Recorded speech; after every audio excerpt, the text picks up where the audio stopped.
Chapter 9, The Nature of Forces by Genevieve, available on Amazon. Let's go!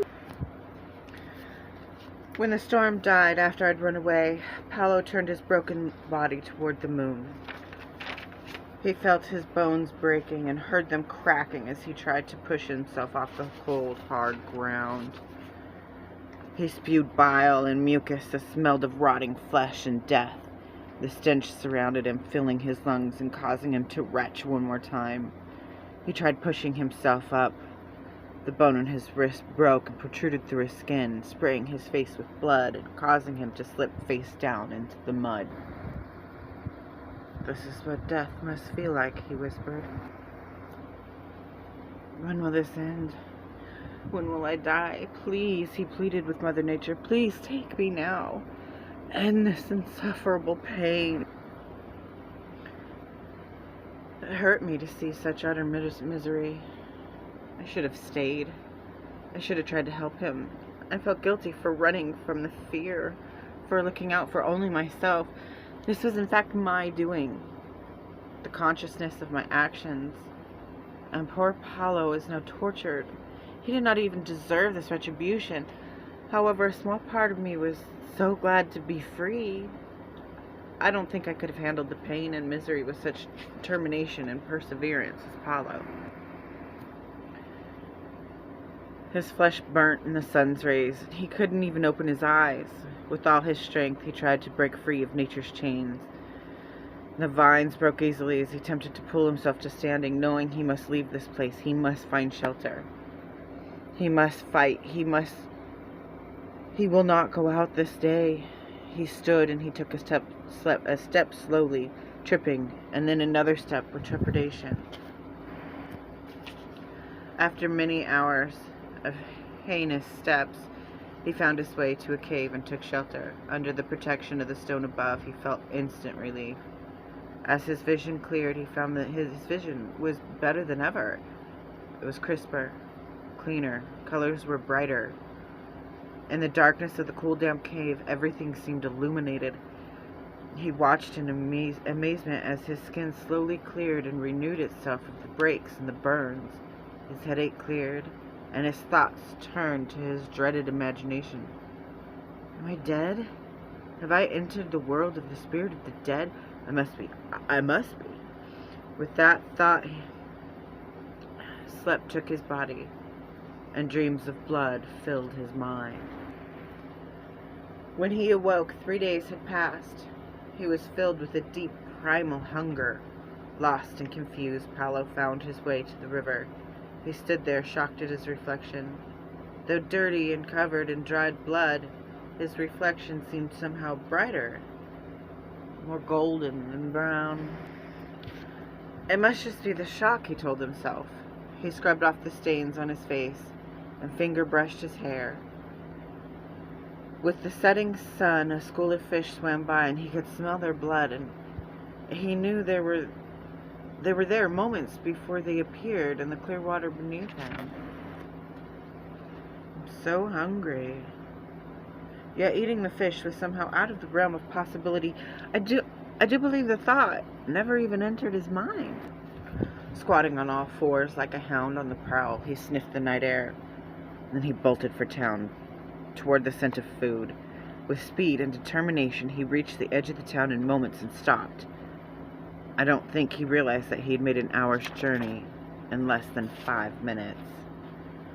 Paolo paced rapidly, taking inventory of his environment. The man caught his senses, all his senses. He could see him through the darkness and the light and the fog that had settled. Though the young man was half a mile away, he could hear the young man speak as if he were speaking to Paolo. He could smell the scent of sweat and perfumed oils. He could hear the blood pumping through the young man's veins. Paolo wished for the man to come to him, but not a word left his mouth. A cool breeze sent shivers to the young man entering the bar. "Come to me," it whispered. The music blared from within the bar, and the warmth from within beckoned the youthful, slender man inside to the dark, smoke-filled room full of people. Paolo could feel the desire and the primal urges rise within his chest. Paolo stood straight, flattened the wrinkles from his clothing before walking down the street slowly. He entered the bar and was a bit overtaken with the thoughts filling his mind of all of those around him.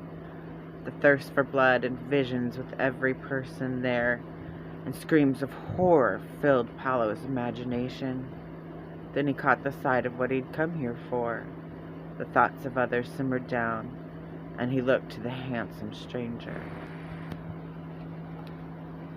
Paolo slithered through the swarm of people like a snake. He walked closer to the young man and passed him by. He did not make eye contact, nor offered a friendly smile. The man turned and followed Paolo. They walked without speaking, yet somehow Paolo knew of the man's thoughts and fantasies and what they would do to each other as soon as they were alone. These thoughts, while should have brought a blush to Paolo's fine face, did not entice him at all. He only thought of one thing: blood. Paolo could hear the rich, warm fluid running through the young man's veins. The desire was far too overwhelming to consider its morbidity. Paolo led this man to his home. The dove cawed smoothly as they entered. Paolo led the man to his room and closed the door slowly behind him. He reached to the man seductively, taking his face into his hand. He caressed the stranger's smooth cheek, and then they kissed. Lust overwhelmed Paolo. He tore into the man's muscular torso, slicing the main artery with no more than a fingernail. The blood flowed freely, and Paolo fiercely drank from it. The warm, pulsating fluid filled his entire being with a deep satisfaction. Paolo smiled before feasting on his flesh and draining the man of his life. Paolo looked up to see his reflection in the mirror that hung on the far wall. His reflection reminded him of a lion, and feast. Paolo watched himself lick up the bloody remains. What have I done? Who am I? What am I? Paolo felt conflicted. His conscience knew that this was a crime of unspeakable nature, yet it filled him with strength and power, and for the first time, Paolo felt truly alive. He believed that in this moment, just as a lion must feel in the heights of the dark mountain, that he was king. Death? No, this could not be death. It must be a curse.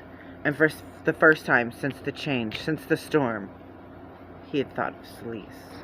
Paolo felt the need to run, just as I had run. He felt the need to flee, just as I had fled, not from the fear of what happened to him, but from the fear of what would become of him. He must flee his own reflection. Paolo packed as much as he could carry. He stopped quickly to retrieve the dove. He left the skeletal remains of the man behind for his family to find, and with it another scandal for the people of Alexandria to speak about.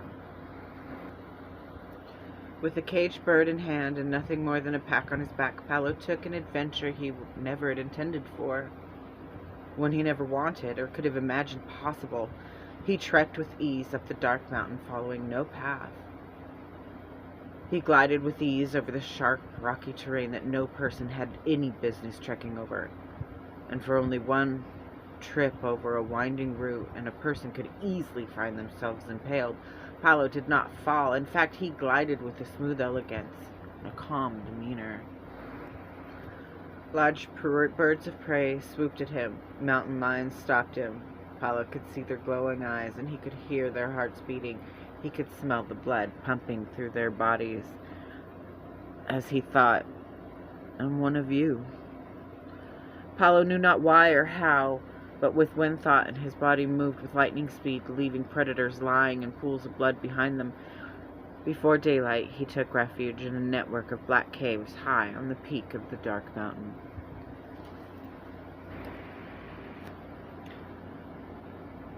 So as always, that was chapter 9. If you can't wait for chapter 10, you can always buy the book, Nature Forces by Genevieve, available on Amazon.